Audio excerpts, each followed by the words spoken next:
आप इस पूरे वीडियो को नहीं देख पाओगे क्योंकि इसमें बहुत ही गहराई में बात की गई है और स्टार्टअप के बारे में जो हमने 3 डे का वर्कशॉप अटेंड किया था उसी में हमने जो सीखा है उसके बारे में मैं बताऊंगा कि क्या क्या हमने सीखा और क्या क्या उसमें सिखाया गया। तो फर्स्ट डे हम सबको सिखाया गया कि कैसे हम सब प्रेजेंटेशन बना सकते हैं और कैसे हम सब कंडक्ट कर सकते हैं उसको, किस टाइप का प्रेजेंटेशन हम सबको बनाना रहता है कि स्टार्टअप में आपका फाइनलाइज हो सके। और आप स्टार्टअप करना क्यों चाहते हैं? स्टार्टअप ये होता है, स्टार्टअप ये होता है कि आपको एक मार्केट में गैप ढूंढकर उस गैप को आप फुलफिल करते हैं तो आपका एक स्टार्टअप हुआ।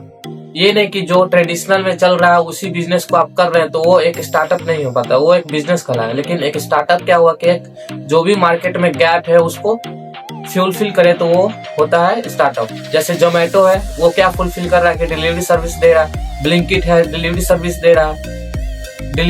दे रहा है 10 मिनट के अंदर। जोमेटो है, खाना पहुंचा रहा है 10 मिनट के अंदर। और भी बहुत सारे सेक्टर में फ्लिपकार्ट है, तो वो सब क्या ऑनलाइन शॉपिंग के ब्रांड बन चुके हैं और स्टार्टअप के यूनिकॉर्न बन चुके हैं। PW है, तो वो लर्निंग स्टेज में बहुत सारे चैनल को चला रहे हैं। डे 1 में हमें प्रेजेंटेशन बनाना, कैनवा से फॉर्म बनाना सिखाया गया, जिसमें हम सब कैसे गूगल फॉर्म को क्रिएट कर सकते हैं और कैनवा में प्रो कैसे बनते हैं। तो कैनवा में कुछ उतना खास बताया नहीं गया, लेकिन हमें ये सिखाया गया कैनवा के अंदर कि आपको एक प्री मेड टेम्पलेट पर काम करके आप अच्छे खासे उसमें डिजाइन को बना सकते हैं और अपने वर्क को कंप्लीट कर सकते हैं, अपने जो प्रेजेंटेशन है। और चैट जीपीटी का हेल्प लेंगे और जेमिनाई का हेल्प लेंगे तो आपका स्टार्टअप का आइडिया और मजबूत बन जाएगा, जिससे आपको मार्केट रिसर्च चाहे कोई और चीज में भी आपको दिक्कत।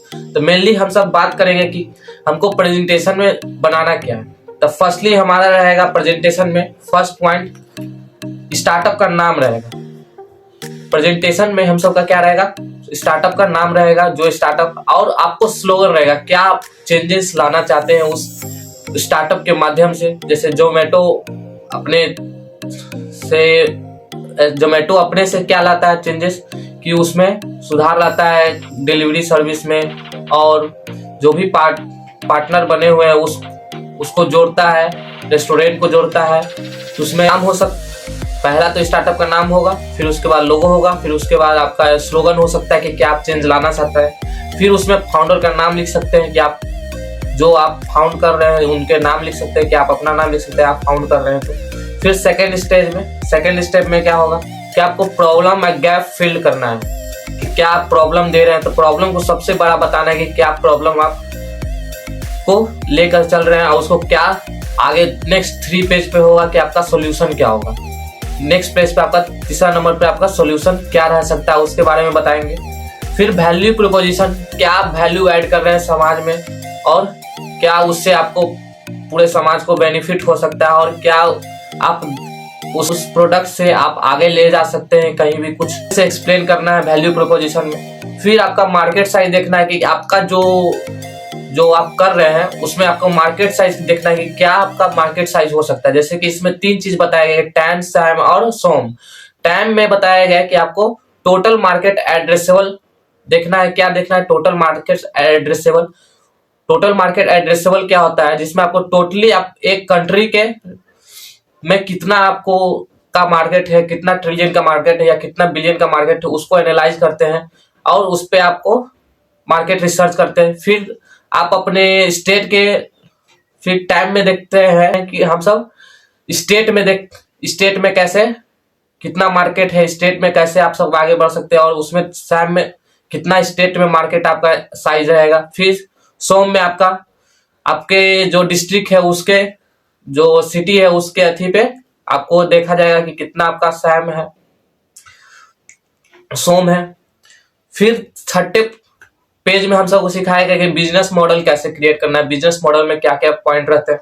बिजनेस मॉडल में ही 9 पॉइंट थे, उसमें बहुत सारे सेगमेंट थे। कस्टमर सेगमेंट थे, कस्टमर को कैसे एक्वायर करेंगे आप, क्या वैल्यू प्रोवाइड करेंगे कस्टमर को, क्या रिसोर्सेज का यूज करेंगे, क्या उसमें आपको कॉस्ट पड़ेगा उस प्रोडक्ट का, कैसे आप रेवेन्यू जनरेट करेंगे, उसके बारे में बताया जाता।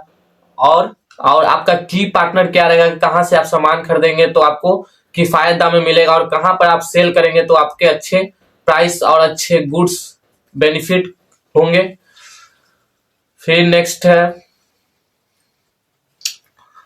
फिर आपका ग्रोथ प्रोजेक्शन क्या रह सकता है और माइलस्टोन क्या रह सकता है कि आप एक साल में कितने लेवल तक जा सकते हैं, कितने का रेवेन्यू को टच करना रहता है, कर सकते हैं। मान लीजिए आपने सेट किया कि 1 करोड़ इन 4 ईयर में, आपको एक साल में एक 4 ईयर का टारगेट रखे जिसमें आपको 1 करोड़ का माइलस्टोन सेट करना है।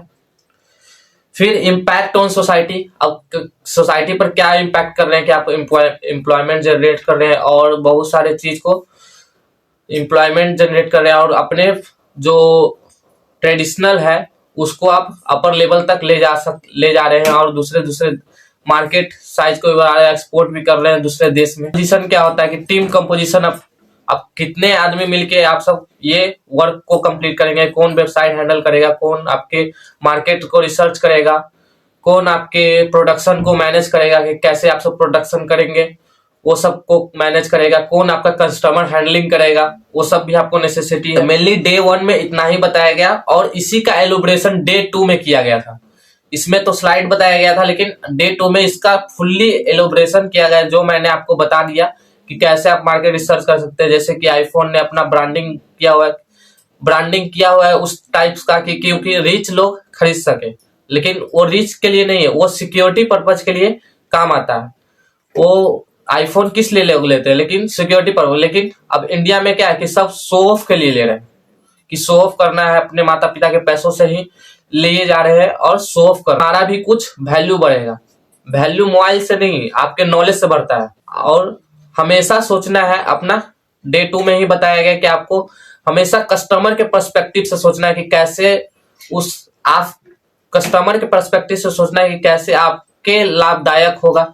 जो भी प्रोडक्ट आप सर्विस दे रहे हैं या प्रोडक्ट को सप्लाई कर रहे हैं वो कैसे उसके जीवन में वैल्यू ऐड करेगा, उसको देखना है।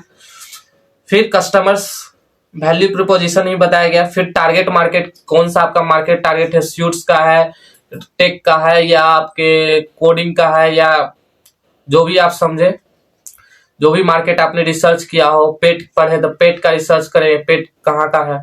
फिर आपका जो फ्लावर्स का बिजनेस है तो फ्लावर में आप रिसर्च कर सकते हैं। जो भी आपका स्टार्टअप है उसके रिलेटेड आप मार्केट साइज को एनालाइज कर सकते हैं। आप किस किस चैनल से आप इस काम को कर सकते हैं। B2C में बताया गया कि B2C होता है, B2C में बिजनेस टू कंज्यूमर सीधे जाता है। फिर B2B बिजनेस टू बिजनेस भी हम सब क्या कर सकते हैं, अपने प्रोडक्ट को सप्लाई कर सकते हैं। फिर D2C भी होता है, सिर्फ डायरेक्ट टू कस्टमर होता है जिसमें आपको अपने वेबसाइट से ही करवाया जाता है। और ई कॉमर्स प्लेटफॉर्म भी क्या हो गया, B2C हो गया, जिसमें आपको बिजनेस से कस्टमर के पास ले जाया जाता है। फिर आपका रेवेन्यू मॉडल क्या होगा कि कैसे आप रेवेन्यू जनरेट करेंगे, कितना आपको कॉस्टिंग पड़ेगा, कितना का मार्केट एक्सपेंस होगा, कितना आपका डिलीवरी कॉस्ट पड़ेगा, कितना आपका उसमें डायरेक्ट फिर टाइप कॉस्ट होगा। फिर उसमें बताया कि हम सब कितने तरह के कंपनी के रजिस्ट्रेशन करवा सकते हैं, जिसमें पहला पब्लिक होता है। पब्लिक में आपको सारे पब्लिक के लिए होता है। फिर पार्टनरशिप में आप 2 आदमी मिलके पार्टनरशिप में कर सकते हैं, 2 से 3 आदमी मिलके। फिर प्राइवेट होता है जिसमें आप अलग अलग करके कर सकते हैं। फिर सोलोप्रेन्योर होता है जिसमें आप अकेले ही कंपनी के फाउंडर होते हैं और अकेले ही सारे चीज को मैनेज कर रहे होते हैं, जो एब्सोल्युटली लगभग इम्पॉसिबल रहता है, लेकिन कई लोग करते हैं क्योंकि उनको ट्रस्ट नहीं रहता है किसी पे। फिर LLP होता है जिसमें आपको, मान लीजिए LLP के बारे में बताया जो मैंने पहली बार सीखा कि LLP होता है क्या, कि जिसमें आपको मान लो आपके 2 पार्टनर है, एक पार्टनर ने स्कैम कर लिया मार्केट के साथ। इसमें क्या होता है कि कंपनी के ओनर फंस जाएंगे दोनों, लेकिन इस LLP से होगा क्या कि वो सिर्फ उस पे ही लगेगा क्योंकि उसने स्कैम किया, आपने नहीं किया, तो उसको ही अरेस्ट किया जाएगा। या कोई भी गवर्नमेंट USP को सीखा कि यूनिक सेलिंग प्रीपोजिशन क्या होता है, कि आपका प्रोडक्ट का यूनिकनेस क्या है, क्या आप प्रोवाइड कर रहे हैं, क्या यूनिक पूरे आपके समाज को प्रोवाइड कर रहा है कि यूनिक है।